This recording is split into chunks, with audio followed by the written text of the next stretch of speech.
A common, almost cinematic image of the Battle of Ulundi persists in the popular imagination. The sun rose blood red over the rolling hills of Zululand that winter morning. 4 July 1879. The air was still, but it trembled with anticipation. Across the white Umfolozi River, the land itself seemed to hold its breath, as if it knew the day would end in fire. For the Zulu warriors gathered there, this was not merely a battle. It was the heartbeat of a nation. Hello followers, welcome back to another episode of the Shadows of History series. If you're into gripping documentaries, deep dives into historical events, hidden truths, and untold stories, you're definitely in the right place.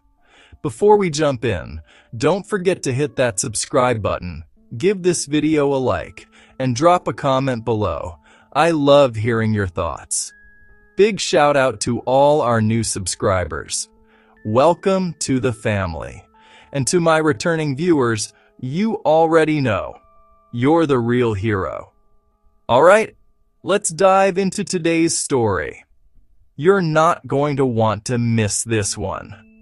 A vast, disorganized wave of Zulu warriors spears raw courage, hurling themselves recklessly against the unshakable lines of British redcoats.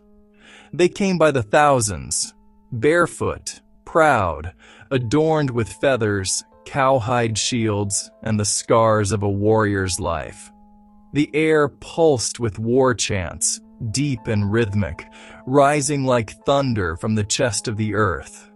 This picture suggests the Zulu fought without a genuine chance their fate sealed before the first shot was fired. At the center of the royal homestead of Ulundi, the great capital, King Cetshwayo Kampanda stood silent, his face carved with the sorrow of a man who knew what was coming. He had not wanted this war. He had tried to reason, to negotiate, to avoid the snare of empire. But the British had come with their demands, their ultimatums, their arrogance, and now they came with vengeance. It is a powerful myth, one that simplifies a complex clash into a tale of primitive bravery, modern inevitability. Around him, his regiments, the Udloko, the Unokenki, the UVE, and others, tightened their ranks. Warriors who had once triumphed at Isandlwana, who had humiliated the might of the British Empire, now faced the same enemy again. But this time, something was different. But this narrative obscures the deeper truths of the day and does a disservice to the sophisticated military machine that was the Zulu kingdom. Beyond the hills, the sound of drums was replaced by engines, the clanking of artillery, the metallic hum of the Gatling gun. The Empire had learned from its defeat. Lord Chelmsford, haunted by the ghosts of Isandlwana, was determined never to be caught off guard again.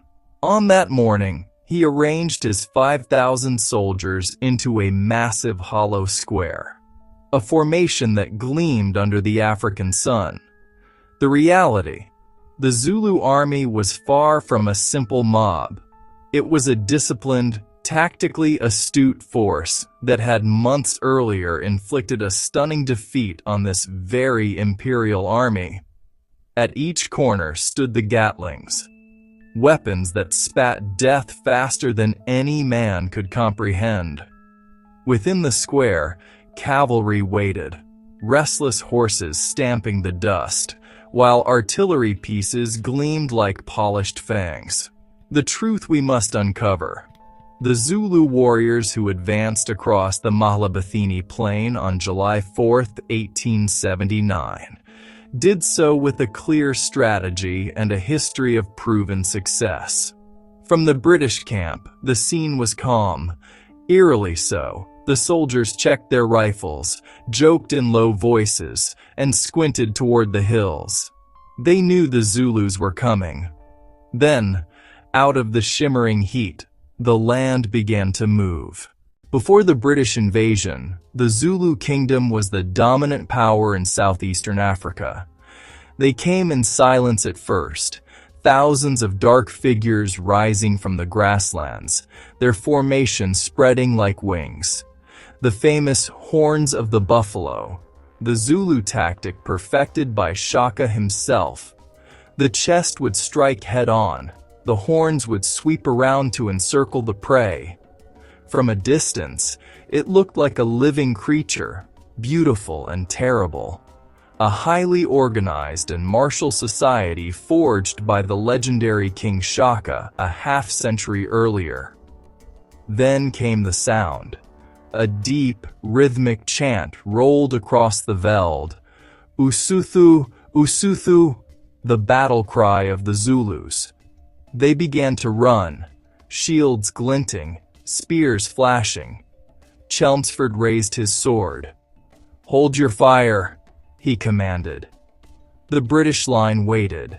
The Zulus came closer. The earth shook beneath their charge. "Fire!" The first volley tore into the advancing ranks. Bodies fell, but the impi did not falter. They pressed on, undeterred, closing the distance between them and the British square. Then the Gatlings began to spin.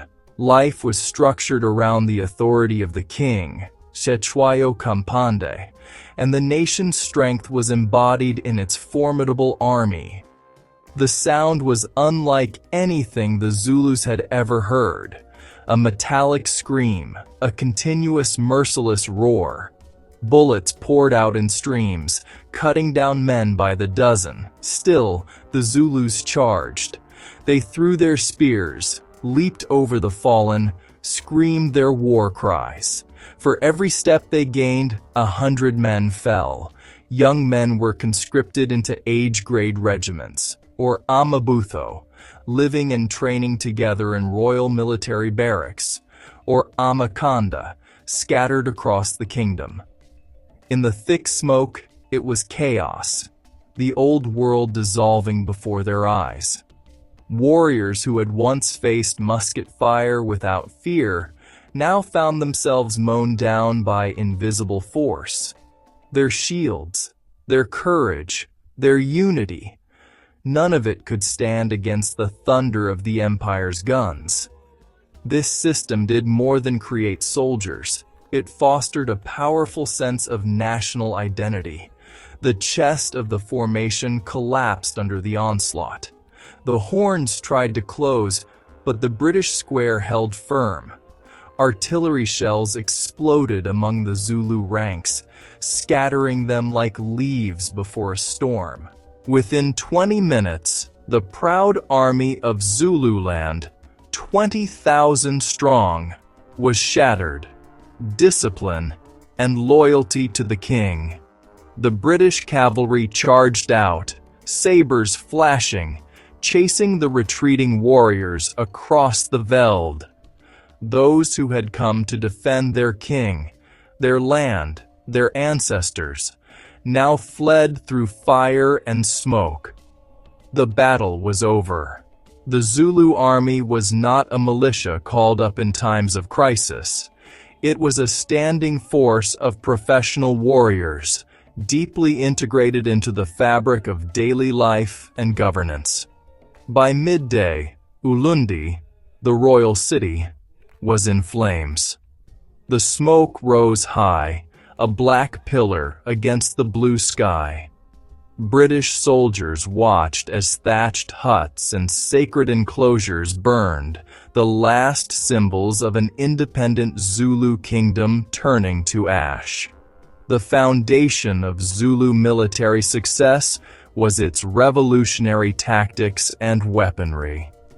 King Cetshwayo escaped into the hills, his heart heavy with the weight of his people's ruin. He would later be captured and exiled, a king without a throne, a lion in a foreign cage. For the British, the victory was absolute.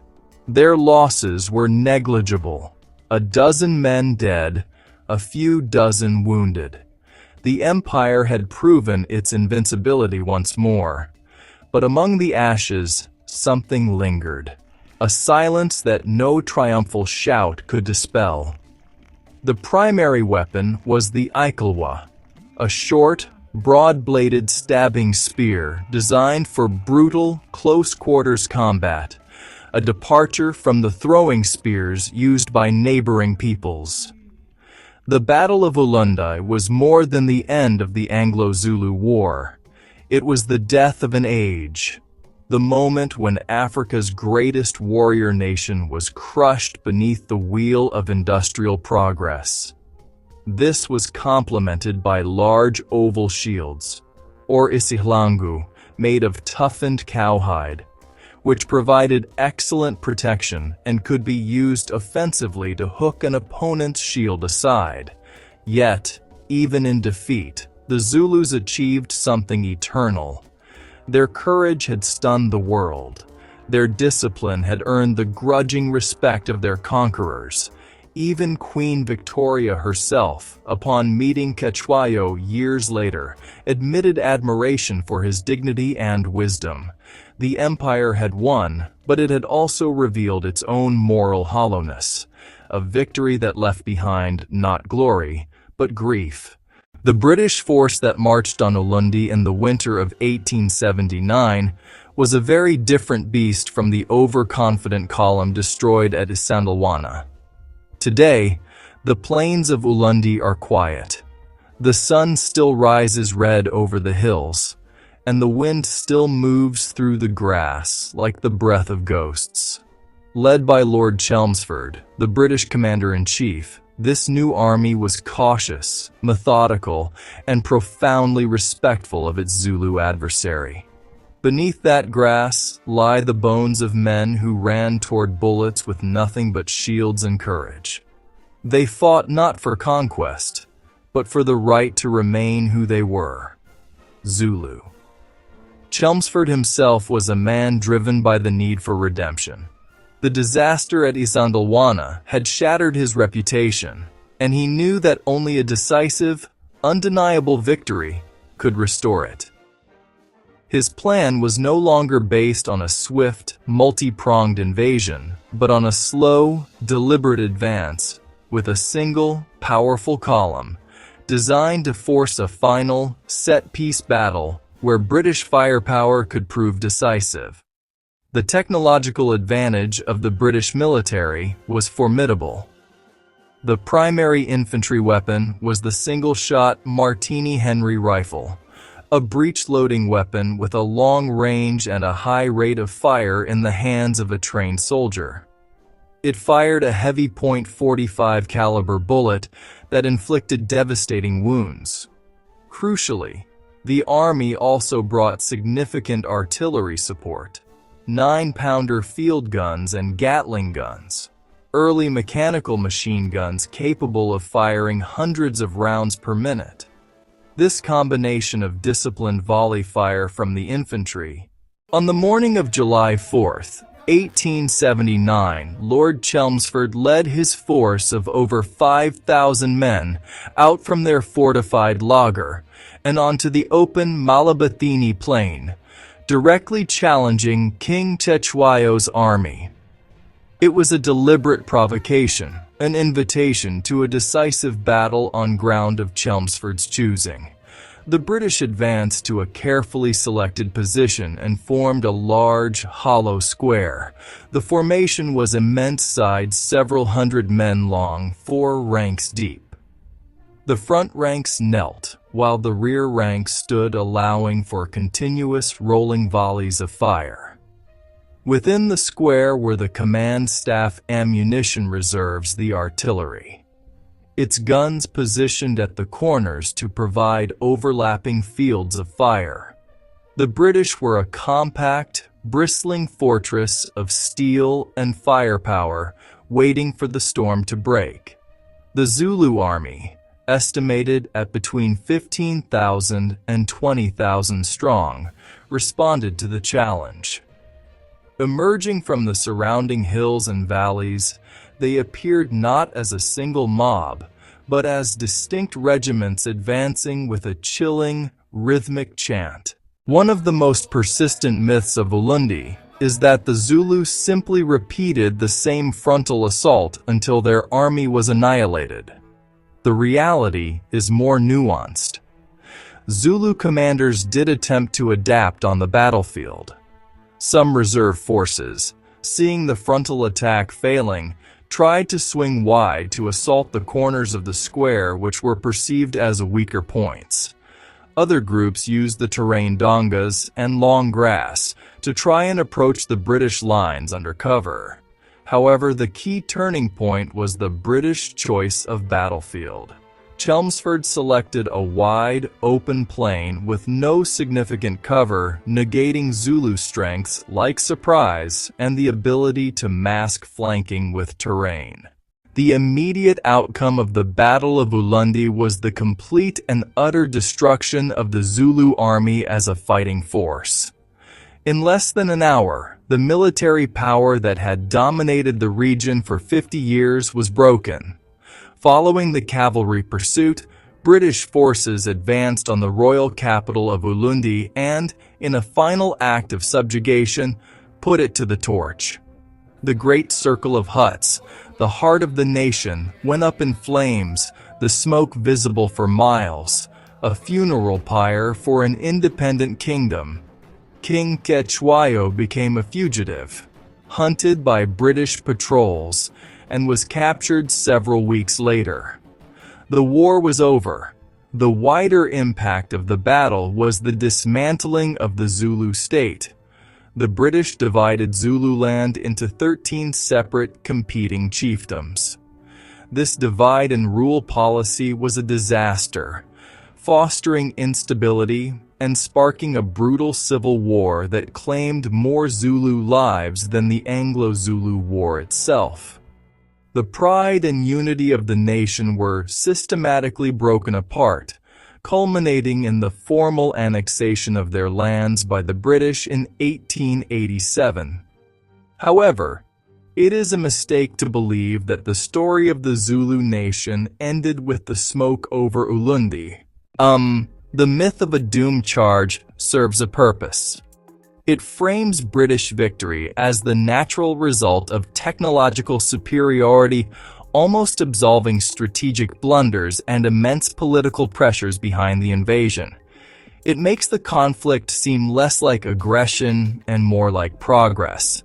By peeling back the myth, we can see the battle from the Zulu perspective. We can appreciate their confidence, founded on military prowess, and feel the shock when trusted methods failed against an enemy that had learned from catastrophic mistakes. Therefore, begin by setting aside the simplified tale of spears guns. Instead, we will explore Zulu military life, British preparations, and the critical battlefield moments where strategy, technology, sheer chance converged. We will examine why the Zulu, a formidable regional power, faced a final decisive confrontation, and how the British, humbled and seeking redemption, engineered a victory that would shatter an empire. The story is far richer and more human than the myth allows, filled with calculation, error, bravery, and despair on both sides. The Zulu spirit, the Zulu language, the Zulu identity, traditions, songs, social customs. The sense of being Zulu was forged in the age of Shaka and tested in the fires of 1879, survived the loss of independence. The people remained, even after their kingdom had fallen. In the end, the Battle of Ulundi stands as a poignant and brutal lesson in the collision of empires and the changing nature of warfare. It was a victory of industrial age firepower over a pre-industrial military system, however sophisticated. But the myth of a simple, inevitable triumph hides the complex truths of strategy, failure, and human cost. The British won the battle, but the ensuing political settlement was a moral and practical failure. The Zulu lost their empire, but their nationhood survived. Today, the Zulu people are the largest ethnic group in South Africa. Their language is widely spoken, and their cultural heritage is a vibrant and essential part of the nation's identity. Did the British truly win the war if the nation they sought to break ultimately endured? And if you stand there at dusk, when the air cools and the land glows gold, you might still hear it, faint, far away, the echo of 1,000 voices chanting into eternity. Usuthu, Usuthu, Usuthu.